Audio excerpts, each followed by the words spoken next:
It's 10 o'clock. This is Sky News at 10, live from the Munich Security Conference, where the US Vice President takes a swipe at Europe and the UK. The threat that I worry the most about vis-a-vis Europe is not Russia, it's not China, it's not any other external actor. And what I worry about is the threat from within. Ukraine's president says he needs security guarantees against Russia in a meeting with J.D. Vance.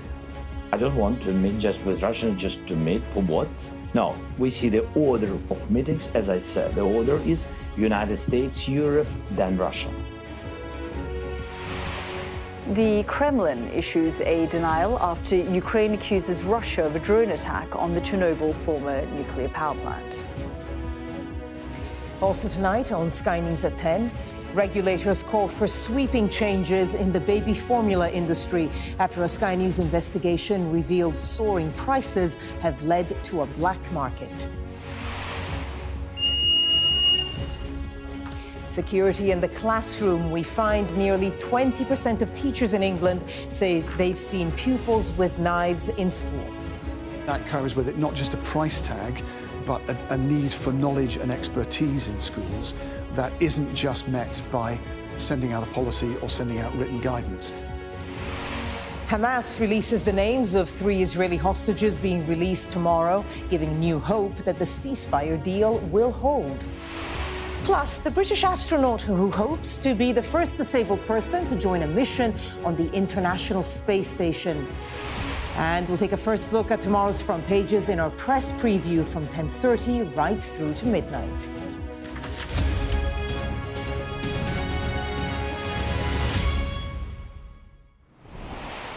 Good evening from Munich. It was expected that the war in Ukraine would dominate this security conference. What wasn't expected was the clear and growing rift between the United States and Europe. J.D. Vance once again called on NATO countries to spend more money on defence. But he also criticised European leaders and the UK over free speech and democracy.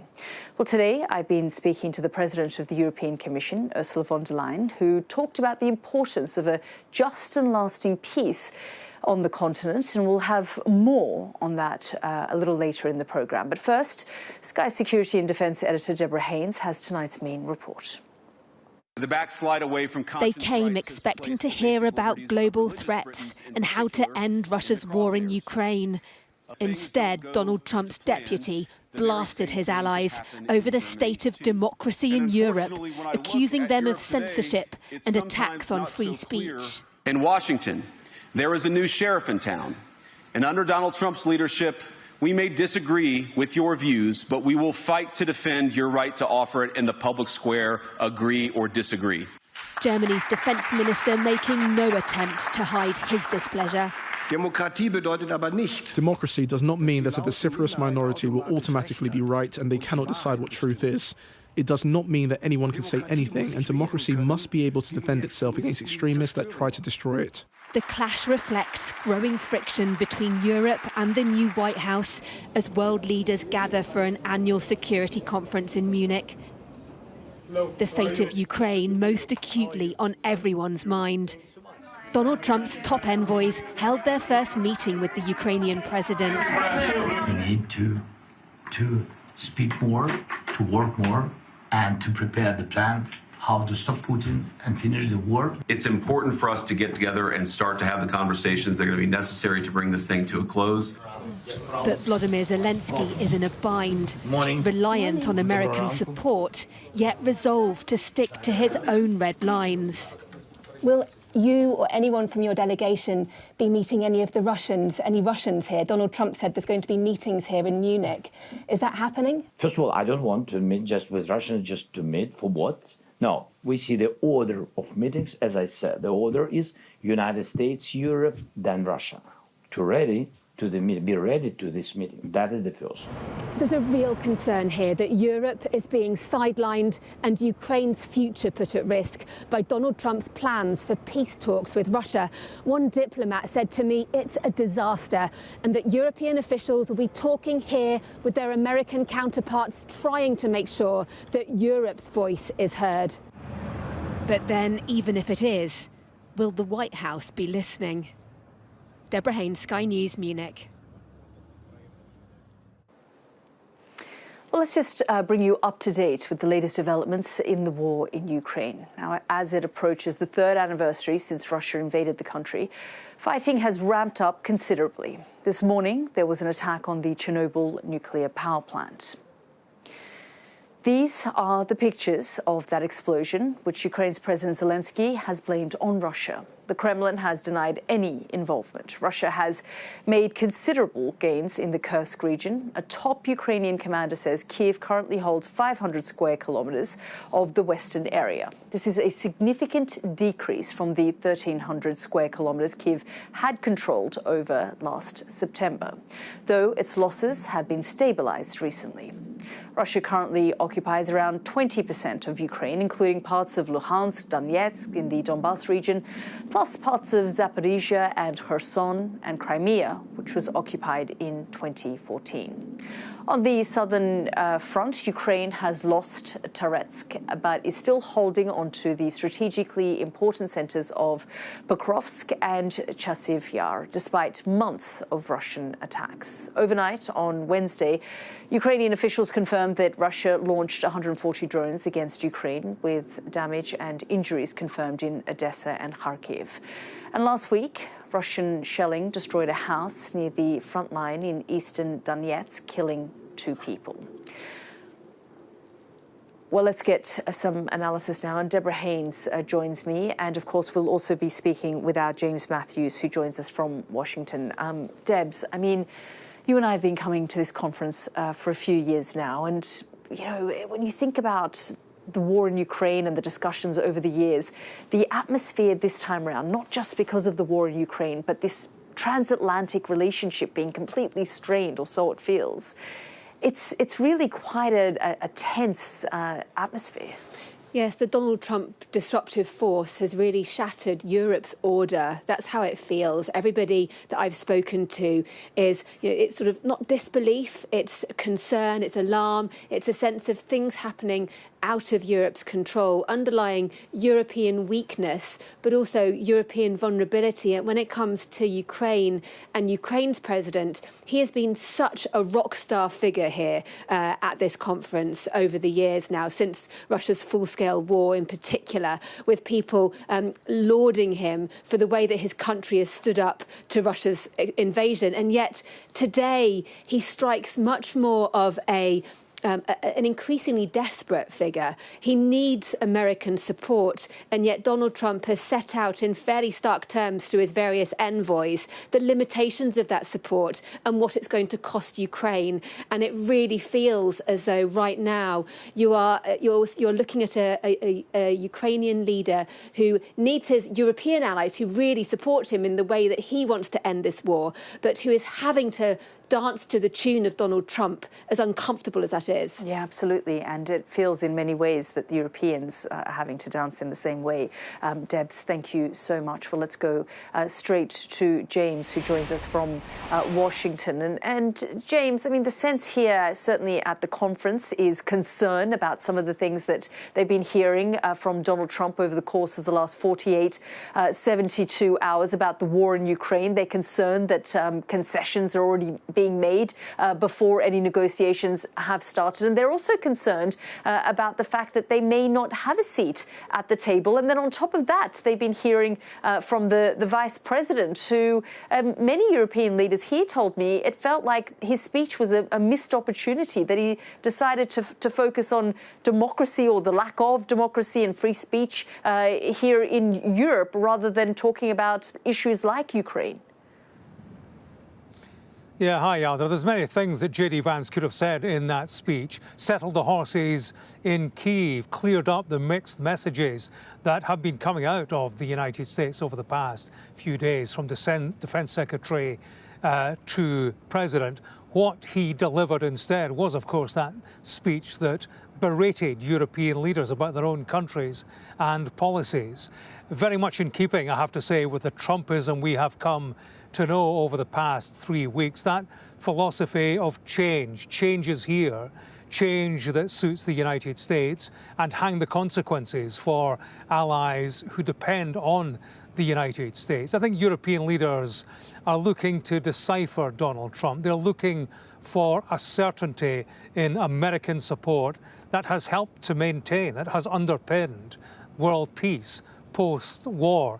They got something far from that, and I have to say the theme rather continued into an Oval Office press conference this afternoon. Donald Trump was asked, who do you blame for the war, Russia or Ukraine? Listen to his answer. Yesterday you mentioned that you thought Ukraine's NATO aspirations were one of the main reasons that the war broke out. Who do you blame for the war, Ukraine or Russia? Well, I think that there were a lot of people to blame. All I can say is very simply, if I were president, that war would never have happened. Donald Trump there declining or refraining from pointing the finger of blame at Vladimir Putin. It will do nothing to inspire confidence in Ukraine that they will have a seat at the negotiating table and a firm say in their own future. Subject matter to be discussed by Sir Keir Starmer. Donald Trump said today that they will have a meeting here in Washington in the next week or two. James, thank you so much. Well, here at the Munich Security Conference today, I sat down with the President of the European Commission, Ursula von der Leyen, and asked her whether the EU will be at the negotiating table. Have a listen. Absolutely, because Ukraine needs a just and lasting peace. If we want to achieve this goal, and it's very important that we have a true peace, because as I said, others are watching, whether we stick to our principles or whether we give up, then this is only possible with the European Union standing by Ukraine, because one of the components you just mentioned is security guarantees. Another component is the accession process of Ukraine to the European Union, preconditions to have a just and lasting peace. And therefore, the answer is given by itself. That was President of the European Commission, Ursula von der Leyen, speaking to me a little earlier here at the Munich Security Conference.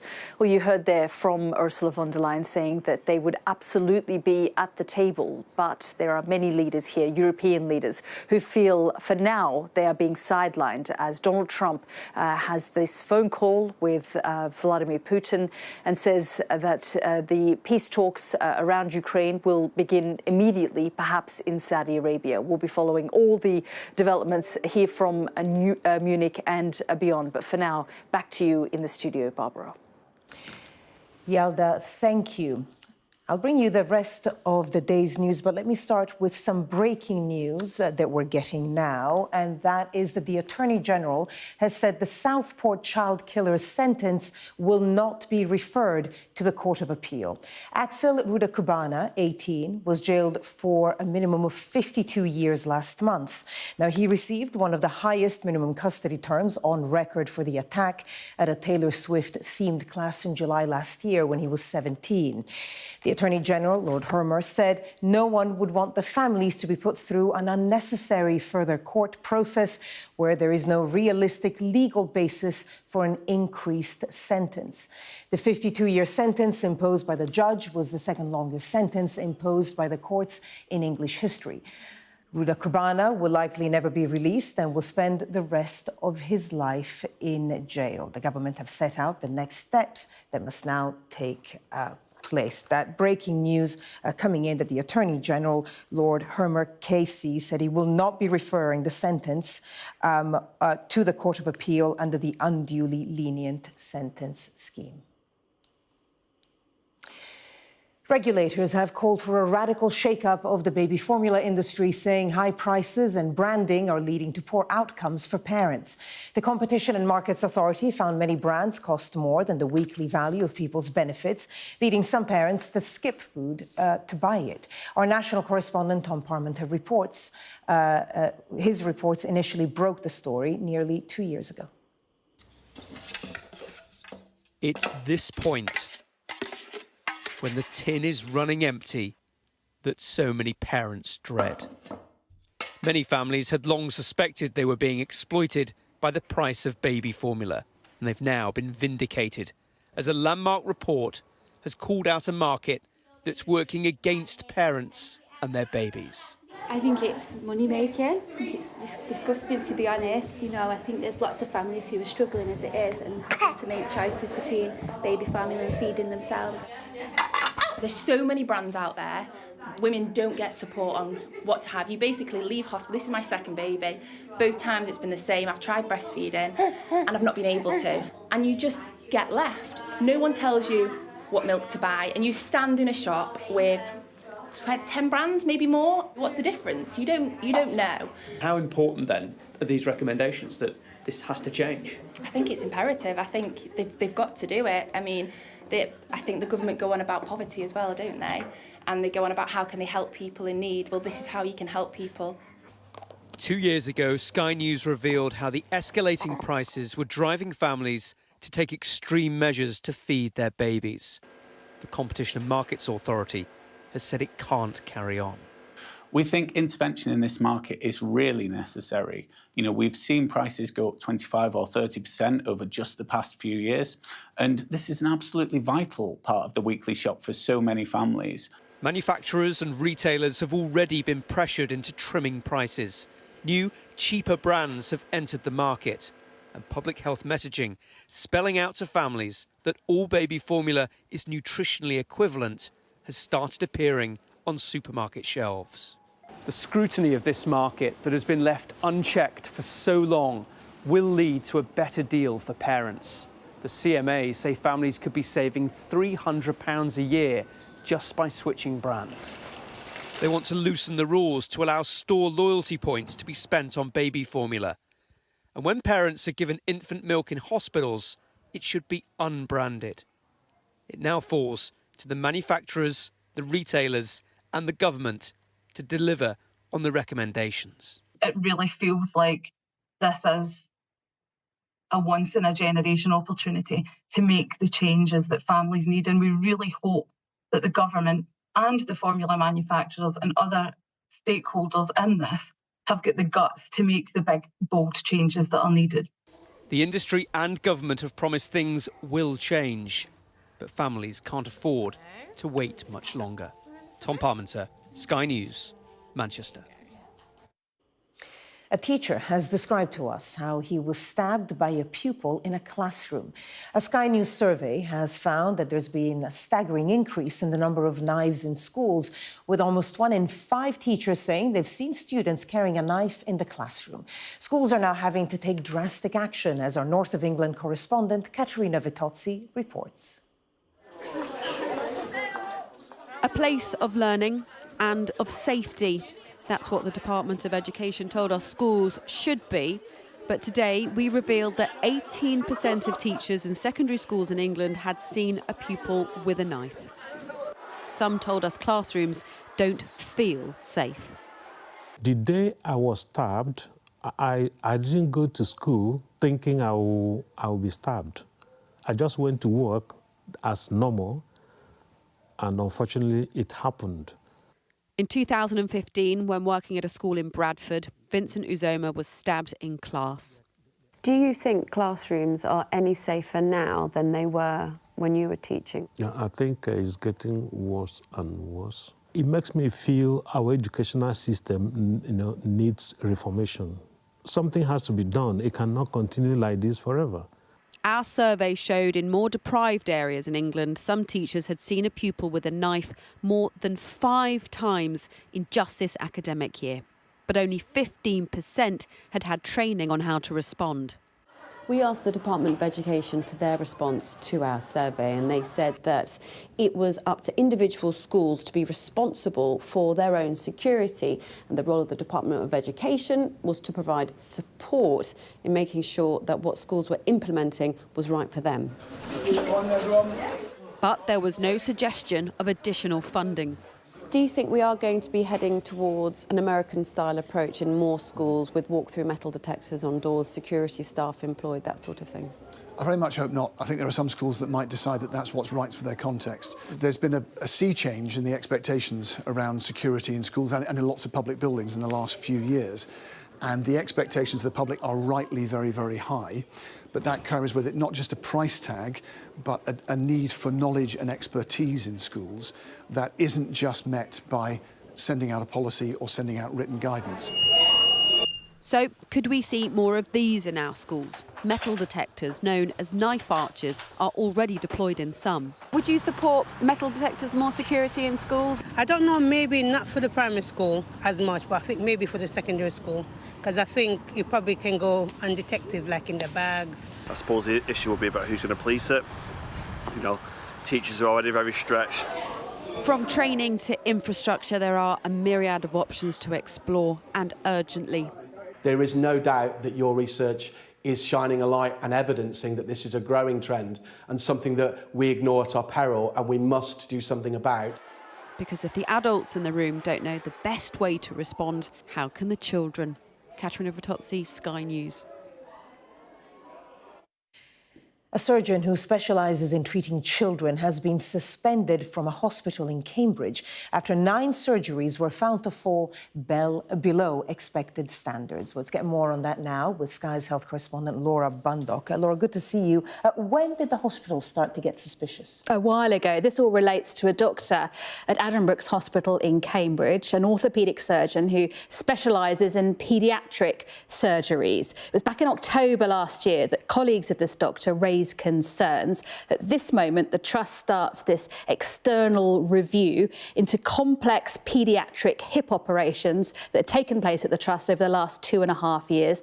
That review concluded last year and found that in the cases of 9 children, their outcomes had fallen below the expected standards. Now, the doctor was then suspended.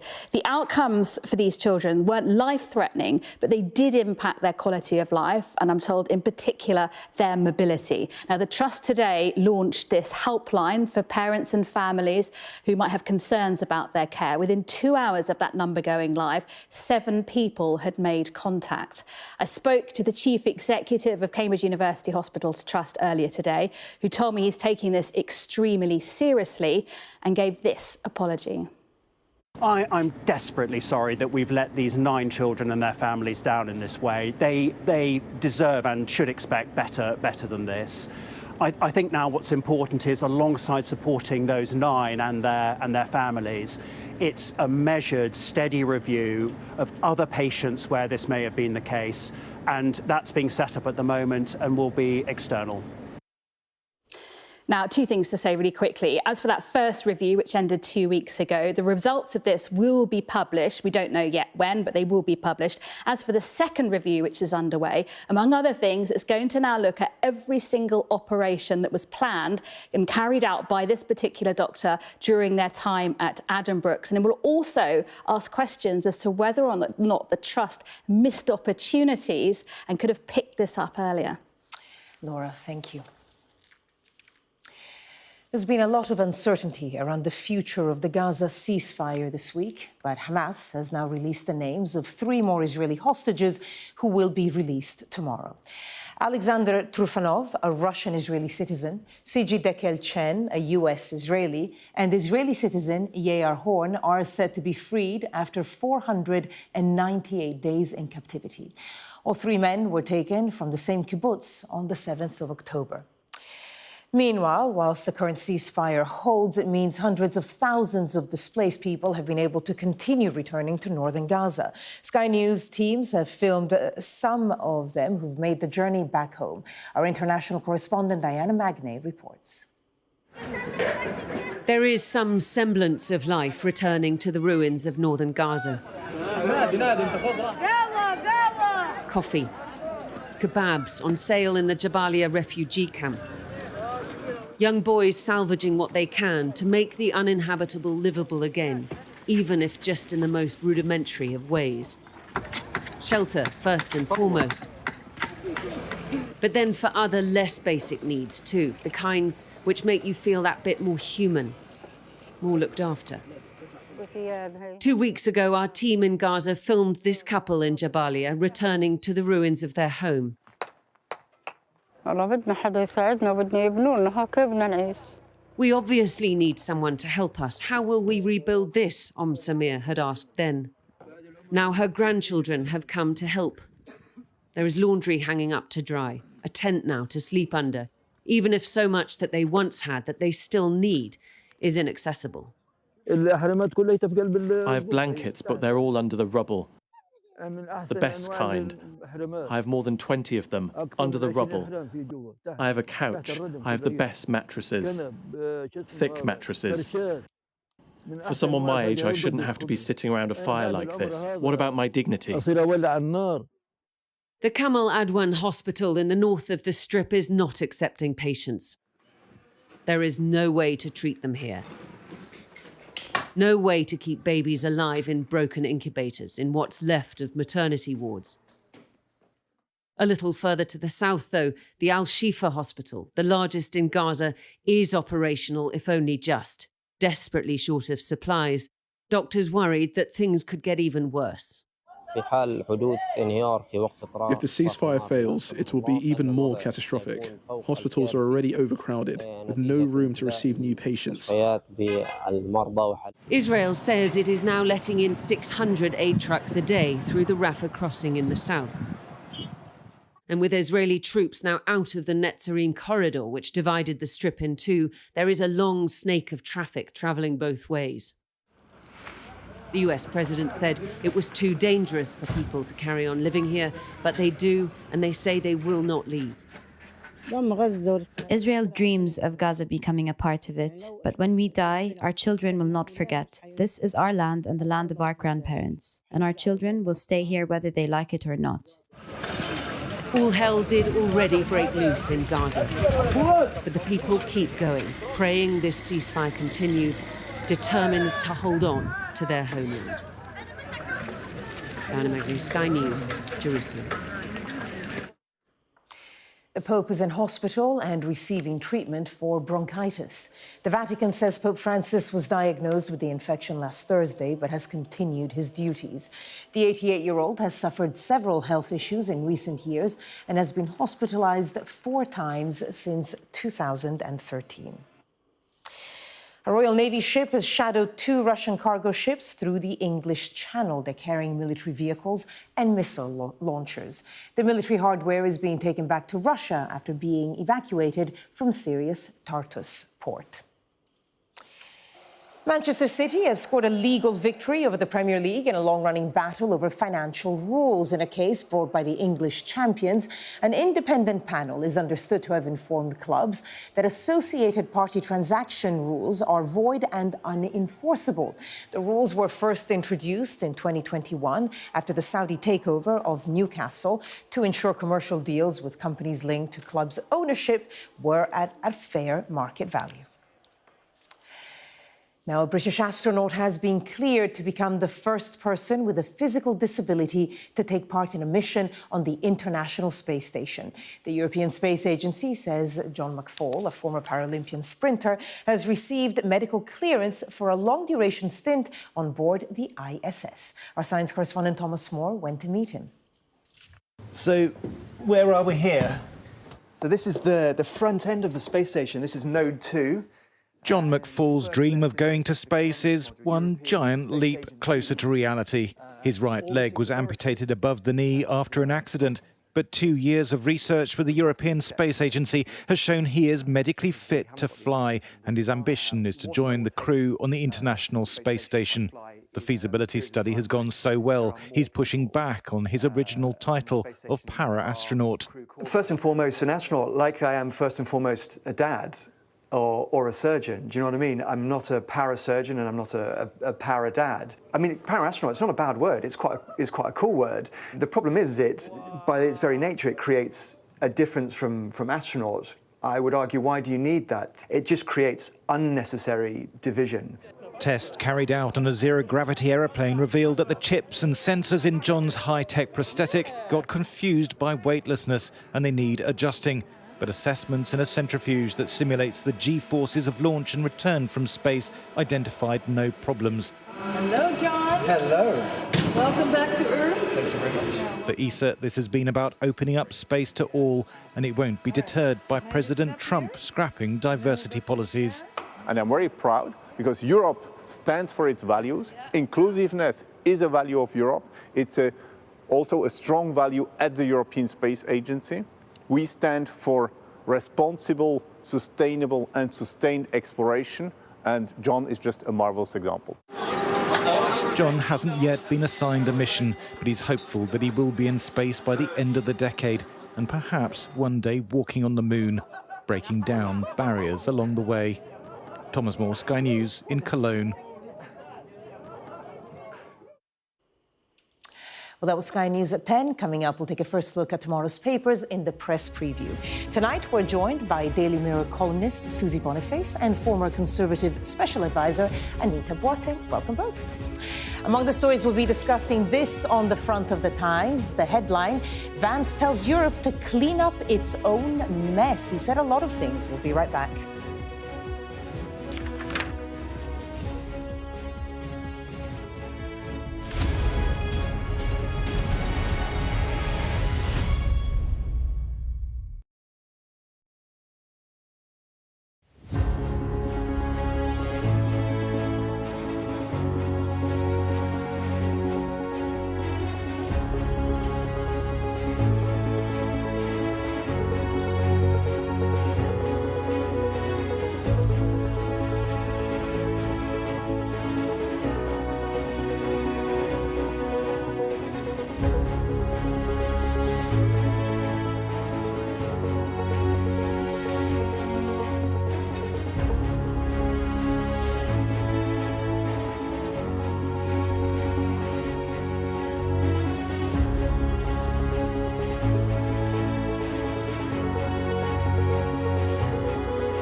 I saw police being forceful, pushing young men and women to the ground as they made almost 100 arrests. Will the cold affect your voters? Well, we have a lot of tremendous support. Free, wherever you get your news. The people here know that worse storms may well be on their way. I'm Martha Kellner and I'm Sky's US correspondent based here in Los Angeles.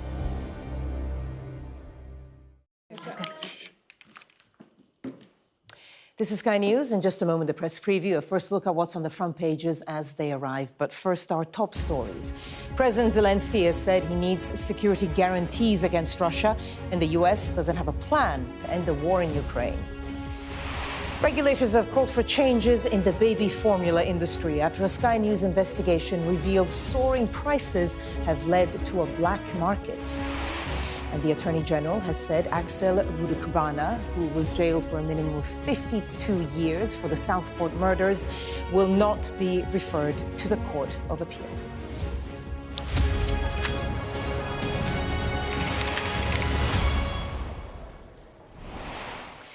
Hello there, you're watching the press preview. A first look at what's on the front pages as they arrive. It's time to see what's making the headlines with Daily Mirror columnist Susie Boniface and former Conservative Special Advisor Anita Boateng. They'll be with us from now until just before midnight. Welcome.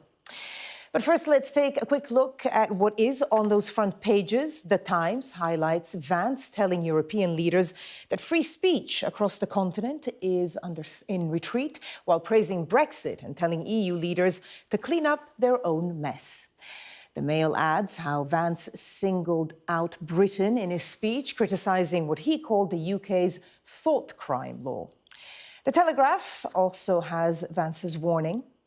The Financial Times reports on J.D. Vance claiming Europe's internal threats are graver than those from Russia and China during an address to the Munich Security Conference, provoking a strong response from EU officials. The Eye reports that the UK is spending millions on social media ads to deter Albanians from moving to Britain, highlighting issues like discrimination and high costs, but its effectiveness is uncertain. The Star takes aim at Donald Trump, saying taxi for man baby. In an exclusive, The Mirror has an interview with Caroline Flack's mother, who says My Caroline is still saving lives 5 years after she died. Married Strictly Star falls for Princess is the Sun's headline. This is in reference to EastEnders Davood Gadami, who left his wife in pursuit of a new relationship with a co-star. And we are joined tonight by Susie Boniface and Anita Boateng. Great to see you on a day that was obviously dominated by that conference in Munich. And interesting the coverage in the papers, even though J.D. Vance talked about Europe and the many threats or not facing it, he did focus on the UK. Let's just start with one headline here, the Daily Mail. Free speech is in retreat in UK, warns Trump's VP. Susie, considering that Russia isn't too keen on Europe or us right now, arguably. Do you think that this was the right take? Well, everyone was expecting at the security conference that the American vice president, by dint of his position, would talk about Ukraine, which is the biggest security threat in Europe, and it's something that his boss, the president, has just said he's going to find a way to resolve. He decided not to talk about that whatsoever, and instead just go for the sort of the culture wars, the hot button issues, things that have got people very riled. And our press have interpreted it. They've just sort of taken this, right? They've just sucked it all up. It is meant as a distraction, and they have treated it as that, and they've allowed it to be that.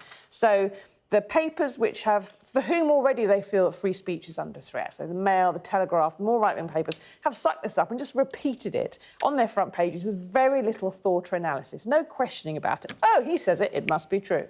And then as you go into the mid-markets, and then some more reasonable papers, there's more analysis and reaction to it a little bit. But basically, this is someone who is the vice president. He has no real role in American politics. His job is mostly ceremonial. He is there to cause a distraction for Trump and away from the fact that everything he said in that speech, where he accused Europe of resigning from its values, of not respecting voters, that's exactly what they're doing to Ukraine by ditching them and leaving them to the... he did echo a lot of the points that Donald Trump often made and that we heard from Pete Hegseth just a few days ago about the increase in defence spending, for example. So he did touch on some topics, but it was interesting that he singled out the UK as well as other parts of Europe. Yeah, he very, very much did. And I think this kind of might speak to some of the influence of Musk on X, who has been highlighting some of these cases that, I can't imagine a US vice president would know about otherwise. The case of kind of one individual in 2022 who was doing a silent prayer outside of an abortion clinic in Dorset that ends up kind of getting convicted.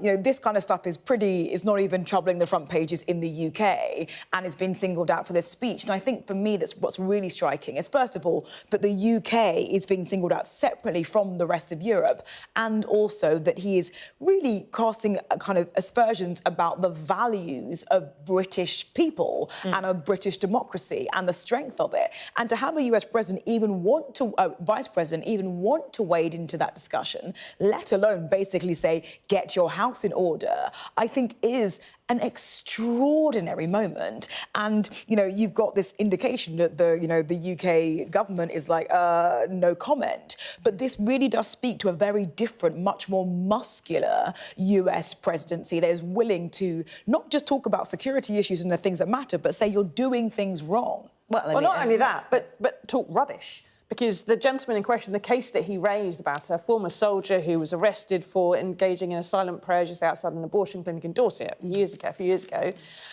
his freedom of speech was not being stopped. He's allowed to say he doesn't approve of abortion. He's just got to do it over there and not in front of the abortion clinic where it is intimidating women who are going through a very difficult time in their lives. That is the law. It's the law of the land that's been democratically introduced by our governments and that most people support.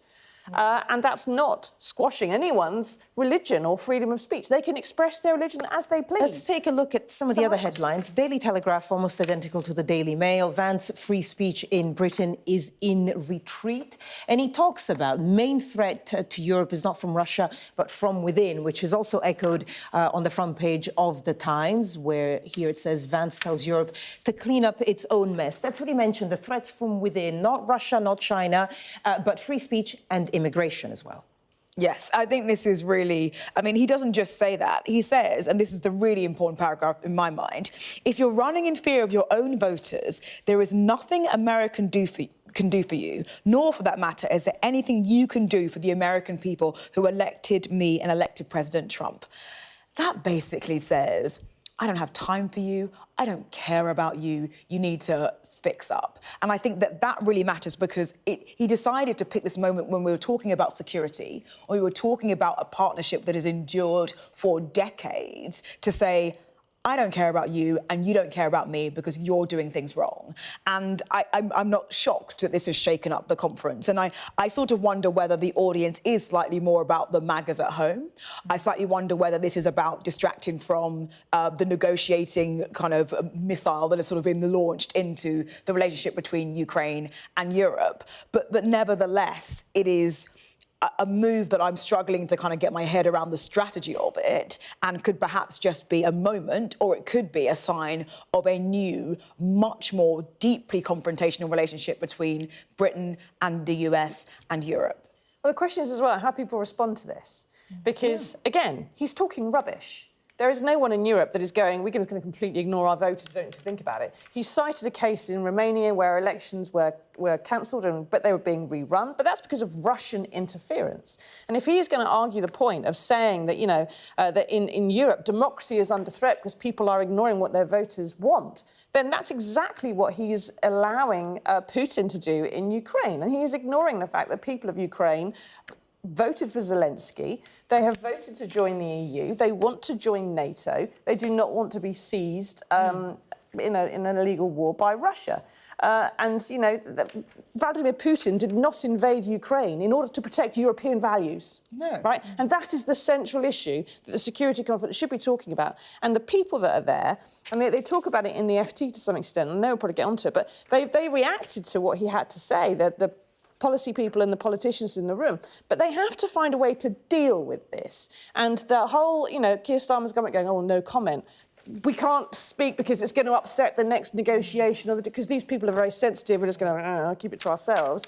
How do you deal with someone who is coming out, being confrontational, saying it's all your fault, and making stuff up that goes in your nation's newspapers at home and is repeated without much question, and then it becomes part of the background of the everyday conversations people at home will be having with their families and in pubs about we can or can't say, oh, apparently religion's under threat in this country. Yeah. It all just feeds into something. And you've got to be able to call it out and say it is what it is, But which is a word I can't say on telly, but it's trite. Yeah, please not on air anyway. But actually, we did hear from some European politicians who did speak out. So Boris Pistorius, who is the German defence minister, said it was unacceptable for J.D. Vance to make the speech. And then Kaja Kallas, who's the new EU foreign policy chief, also kind of mentioned the US trying to pick a fight. So some of the European leaders, in their own subtle way, because, things are tense enough, are trying to speak out. But it just highlights that basically the Western alliance, as we understood it, is creaking or breaking. Or over.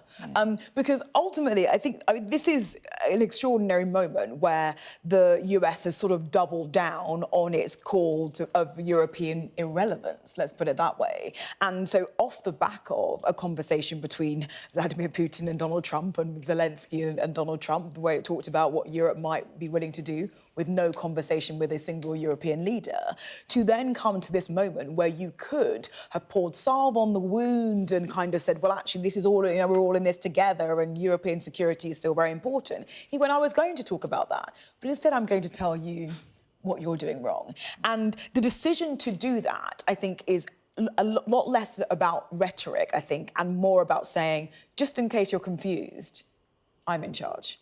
And I think that sort of big boy, bully boy politics, where you're kind of creating a narrative out of kind of some issues in different European countries to tell all of Europe that they are wrong, is just such an extraordinary, such an important moment and a decisive break, I think, from the history of how the US and Europe have related to one another, that I think speaks to a complete shift and all expectations are now off the table, I think. I really think this is I quite think some commentators have said moment. it's the biggest split since the end of World War Yeah, II. and one senior diplomat called the speech totally mad, OK, but also, and very dangerous. And I think that is the question, because what are you empowering with this kind of narrative about, the elites or the politicians being completely out of touch with voters?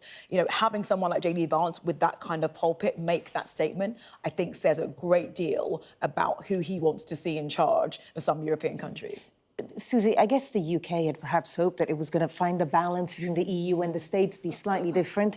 What do you think we can think of that after today? I think we're now looking at a situation where Keir Starmer, leading a country which has Brexited from the EU, and with the world's biggest economy on one side saying, well, now you need to be on our team, and on the other, a continent where we have most of our business, very strong traditional ties. It's a lot physically closer than Washington, D.C. is, and there's a very bad guy on the other side of the wall.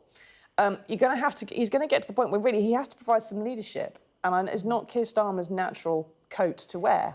But I think what the European, whatever we're going to call it, entente is going to need is someone to stand up and say, OK, America, if you don't want to do it, you sit over there. We've done this before on our own. We'll do it again on our own. And actually build that alliance within the European nations for whom, what's happening, as we saw earlier on in the sky, in Estonia, in Latvia, in Lithuania, in the very tiny Russian enclave of Kaliningrad in northwestern Europe, which is probably Putin's next target. All those things, those people have to come together and defend themselves. If the big guy and the big bully's not going to do it unless there's a transaction in his favour, then someone's got to come forward and be the leader. We're going to have to leave it there for now, but I'm sure we'll discuss this at length in years, possibly, years to come. But first, coming up, the Health Secretary's plans to shake up the NHS. We'll get some details on that next. Stay with us.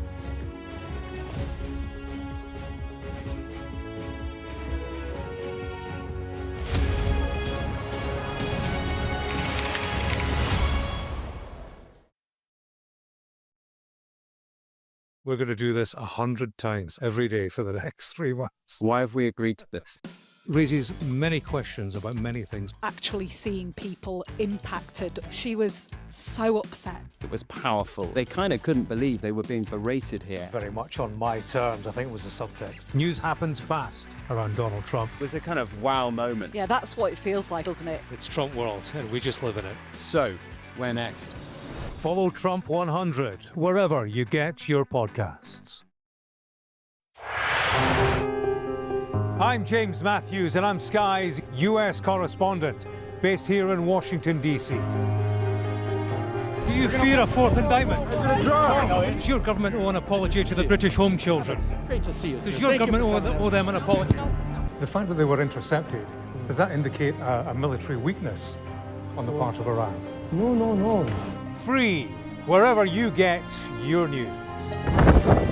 There's no doubting the strength of this hurricane as it roars through. You can feel a devastating power. It had been a difficult night in a deadly storm. Bang, bang. You can hear it hitting the windows. Our houses are okay. It's depressing. As bad as all of this is, it could have been much worse. Today, this land they call sacred is at the heart of America's electric car revolution. To me, it's a sacred ground. The white gold rush is a race that Biden doesn't want to lose. I've covered some of the biggest stories in the world. Donald Trump, 45th President of the United States, it would appear is about to learn his fate. Escort coming out! San Quentin houses America's largest death row. They rarely allow cameras onto the condemned block. James Matthews, Sky News. I want them to be treated equally like everyone else. It's one step closer to getting out, to getting off death row. Sky News. Get the full story first. Mr. Trump, James Matthews from Sky News. Hey, James. You're diminished by claims that you're a racist. Question? Mr. Musk, has your ignorance and ego cost Ukrainian lives? Vladimir Putin calls you outstanding. What do you call him, sir? He's from Sky News. He's from Sky News. He's entitled to ask me questions. Mandatory evacuation. You must leave. For many people, Harvey is far from over. People here believe the water will be this deep for weeks. I'm Greg Milam, and I'm Sky's Chief North of England correspondent. Are you trying to run me over, Sir Philip? No, go away. Look like it, sir. Will you respond to those who made accusations, Sir Philip? Can you go away? Sky News, the full story first.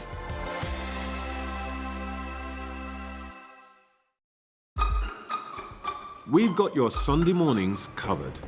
From the front page and the sounds of the streets to the voices of the people who make the major calls and big picture politics beyond Westminster. We'll put you at the heart of our story. I'm ready. Are you?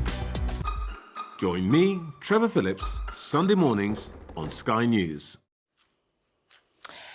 Welcome back. You're watching the press preview, and Susie and Anita are still with us. Let's go quickly through some of the other stories in the papers. Let's start with the Times.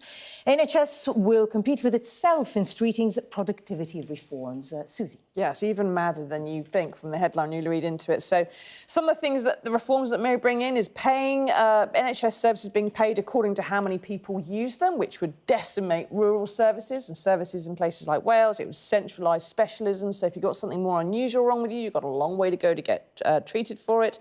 Giving NHS patients an informed choice of where they're treated sounds great if you're middle class and you've got a car, but if you're going on the bus or you've got multiple things that are wrong with you, you can't go and say, well, I'm going to go to this hospital because it's better for arthritis and that hospital because it's better for heart care, because you actually need to try and see the same people at the same place. So they're talking about basically bringing back the internal market, which Thatcher and Kenneth Clarke introduced in the NHS, and which arguably got us into some of the problems we're suffering in the NHS right now, and they're taking us back there.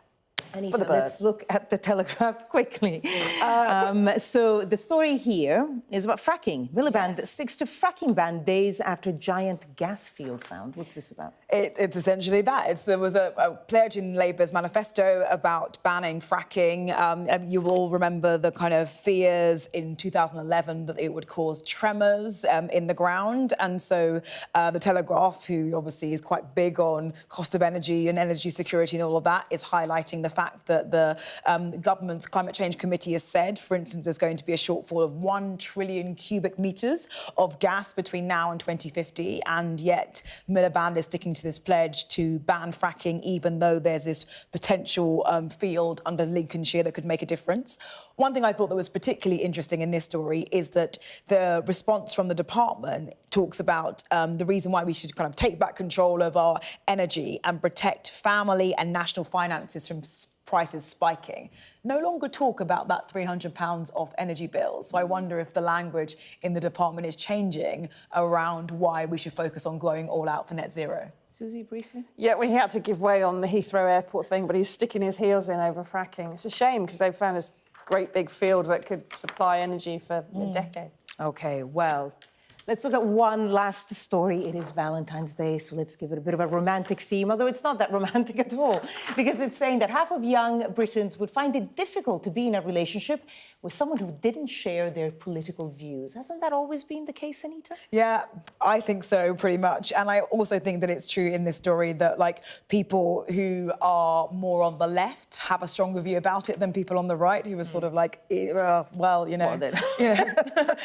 People on the right are so relaxed about these things. Like J.D. Vance is an absolutely perfect example. But like a bit of healthy debate, a bit of competition, don't see it as an issue. I mean, I think broadly, it would be odd to be like, I don't care about someone's political views, but it's nice to know that everyone cares about politics. Yes, but the interesting bit really is that more than a third of people would find it very difficult to be with a Reform supporter, which perhaps explains Reform. OK, guess it depends who you ask. Anita, Susie, thank you so much. Stay with us. We'll have more news in the next hour. Let's take a quick look at the weather now. It's been stuck in a rut with limited sunshine and a cold easterly wind. Things will slowly change from the west, but it's a messy transition. It's a mostly cloudy start to Saturday with outbreaks of rain focused in Wales and southwest England. Some hail snow will affect parts of Scotland and northern England with a risk of ice. And that leads into a mostly cold, cloudy and breezy day with outbreaks of rain for many, with a risk of snow and ice over northern hills.